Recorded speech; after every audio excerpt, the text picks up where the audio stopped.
Saudara-saudari yang terkasih dalam Kristus Yesus, pesan Bapa Suci di hari panggilan sedunia yang ke-61 ini dipanggil untuk menabur benih harapan dan membangun perdamaian.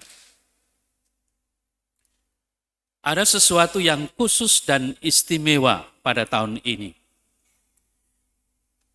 di mana dalam pesan ini tidak hanya ditujukan untuk kaum tertabis dan juga kaum religius, tetapi yang disapa adalah semua orang Kristen. Seperti apa yang dikatakan di dalam pesan, saya akan cuplikkan saja beberapa paragraf. Begini.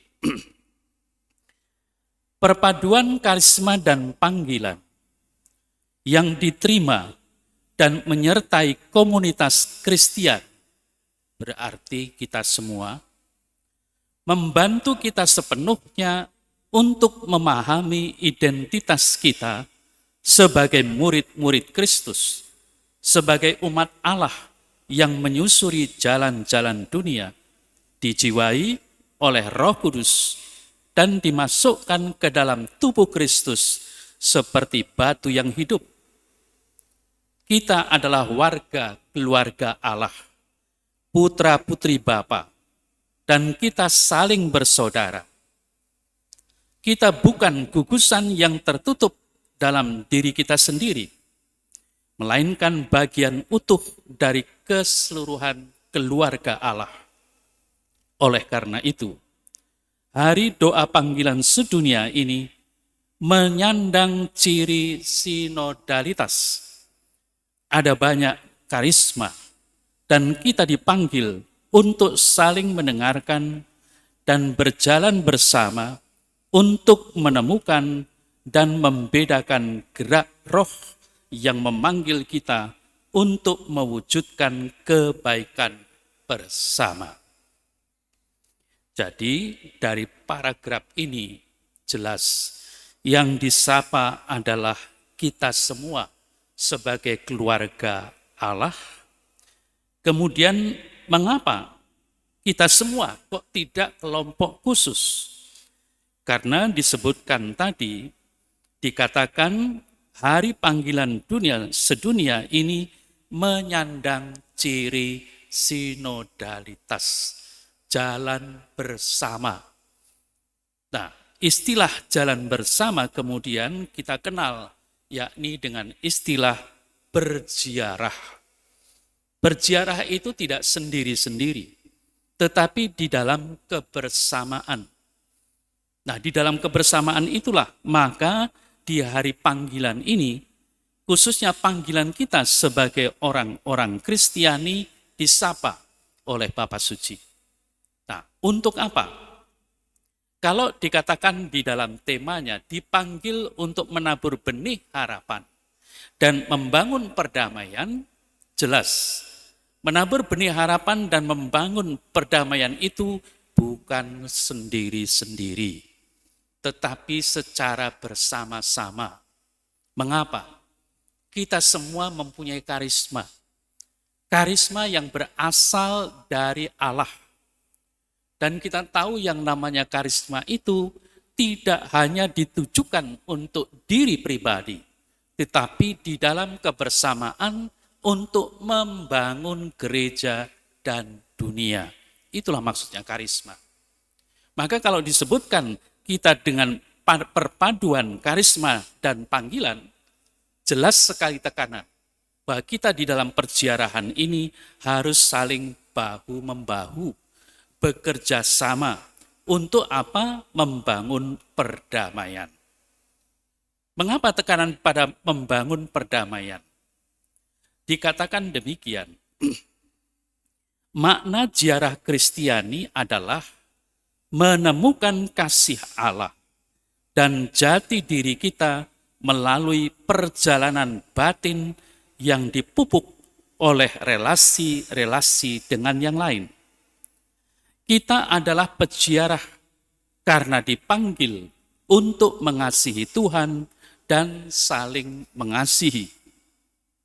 Ziarah kita di bumi ini bukanlah penggambaran yang tanpa arah dan tujuan, tetapi perjalanan menuju dunia baru yang penuh kasih, damai, dan keadilan. Kita adalah peziarah harapan karena kita bergerak menuju masa depan yang lebih baik dan berkomitmen mewujudkannya dalam setiap gerak langkah kita. Saudara-saudara yang terkasih, dikatakan dengan jelas, kita berziarah, tujuannya juga jelas, menemukan kasih Allah dan jati diri kita. Mengapa dikatakan menemukan kasih Allah dan jati diri kita? Karena kita sebagai penganut atau pengikut Kristus dipanggil oleh Tuhan untuk saling mengasihi dengan dasar utama mengasihi Tuhan. Itulah sebenarnya mengapa kita menjadi murid Kristus. Tidak lain karena kita ingin mengasihi Tuhan dan mengasihi sesama. Pertanyaan yang bisa kita renungkan bersama adalah sejauh mana hal mengasihi Tuhan dan mengasihi sesama itu sudah kita wujud nyatakan dalam setiap gerak langkah kita sebagai orang-orang Katolik. Tentu saja kalau kita mau jujur, hal itu memang kadang-kadang kita sadari, tetapi kadang-kadang kita lupa. Sehingga apa yang terjadi? Yang terjadi tidak lain adalah perziarahan itu seolah-olah belum sampai mencapai titik tujuannya, yakni kasih Allah dan kasih sesama itu. Lalu dikatakan, menjadi peziarah harapan dan pembangunan perdamaian berani mendasarkan hidup pada batu karang kebangkitan Kristus. Kita mengetahui bahwa setiap usaha yang kita lakukan dalam panggilan yang telah kita yakini dan jalani tidak akan pernah sia-sia. Kegagalan dan rintangan mungkin muncul di sepanjang jalan. Namun benih kebaikan yang kita tabur tumbuh secara tersembunyi dan tidak ada yang dapat memisahkan kita dari tujuan akhir, yakni perjumpaan dengan Kristus dan sukacita hidup kekal dalam kasih persaudaraan. Kita harus menyiapkan panggilan akhir ini setiap hari. Kita menyiapkannya dengan menjalin relasi kasih dengan Allah dan sesama. Perwujudan jalinan kasih ini merupakan awal perwujudan impian Allah akan persatuan, perdamaian, dan persaudaraan. Jangan biarkan siapapun merasa dikecualikan dari panggilan ini. Dengan bantuan Roh Kudus, kita masing-masing menjadi penabur harapan dan pembangun perdamaian melalui cara-cara sederhana. Saudara-saudara terkasih, jelas dari pesan itu bahwa kita jangan putus asa. Seolah-olah gagal berarti selesai. Tidak. Justru dari kegagalan-kegagalan itulah kita diingatkan untuk selalu bangkit, memperjuangkan apa yang menjadi tujuan akhir kita. Perjumpaan kita dengan Allah yang sempurna, yakni kehidupan kekal, keselamatan itu sendiri. Maka dari itu ajakan Paus kemudian di akhir paragraf pesannya, untuk semuanya ini, saya katakan sekali lagi, seperti pada hari orang muda sedunia di Lisbon, bangkitlah, bangunlah, marilah kita bangun dari tidur. Kita keluar dari ketidakpedulian, kita membuka jeruji penjara di mana kita kadang-kadang mengurung diri, hingga kita masing-masing dapat menemukan panggilan di dalam gereja dan dunia, serta menjadi peziarah harapan dan pembawa damai. Marilah kita bergairah akan kehidupan dan berkomitmen terhadap pemeliharaan penuh kasih pada orang-orang di sekitar kita dan lingkungan yang kita tempati. Saya ulangi, milikilah keberanian untuk terlibat.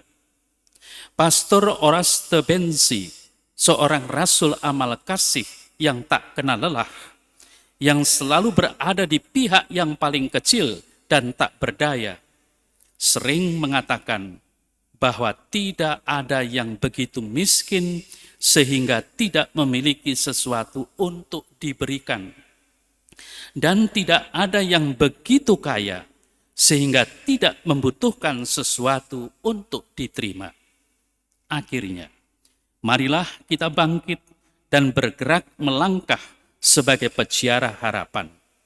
Seperti Maria bagi Elizabeth, kita juga dapat menjadi pembawa pesan sukacita, sumber kehidupan baru, serta pencipta persaudaraan dan perdamaian. Dalam ajakan ini, Bapa Suci menekankan kita harus berani bangun dan terlibat. Terlibat dalam hal apa? Dalam hal karya keselamatan yang diwujudkan di dalam karya-karya kita sebagai orang yang dipanggil menjadi orang Katolik, menjadi pengikut Kristus dengan profesi kita masing-masing. Keterlibatan di dalam masyarakat ini menjadi sesuatu yang sangat penting.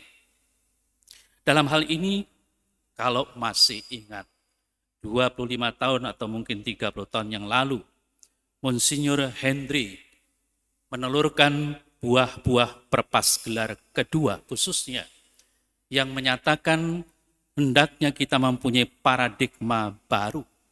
Lalu hal yang pertama adalah bermasyarakat atau memasyarakat. Kalau dikatakan memasyarakat, kita bukan orang asing, tetapi kita di dalam masyarakat dan terlibat di dalamnya.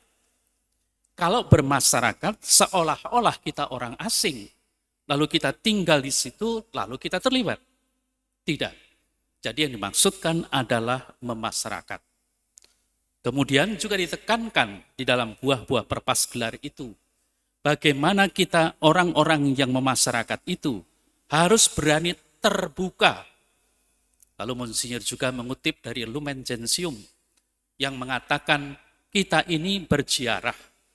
Dan di dalam perziarahan itu apa yang menjadi sukacita dan duka cita masyarakat tidak lain juga adalah sukacita dan duka cita kita sebagai umat Allah.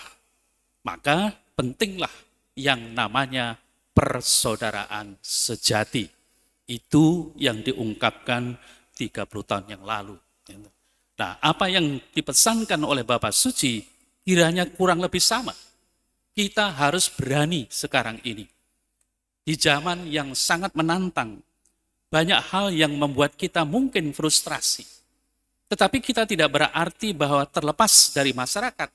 Justru kita merasakan karena kita bagian dari masyarakat, sehingga kita harus berani bangkit, bangun, dan terlibat. Untuk apa? Untuk mencapai tujuan akhir tadi, perjumpaan sempurna, keselamatan, bertemu dengan Sang Kristus itu sendiri. Marilah saudara terkasih, terutama dalam pesan hari doa panggilan sedunia ini, di mana kita dipanggil untuk menabur benih harapan dan membangun perdamaian, hendaknya ini bukan hanya sesuatu yang bersifat teori, tetapi ini sungguh-sungguh menjadi sesuatu yang praktis, yang bisa kita praktekkan, yang bisa kita hayati, kita hidupi secara nyata dalam kehidupan kita sehari-hari. Amin.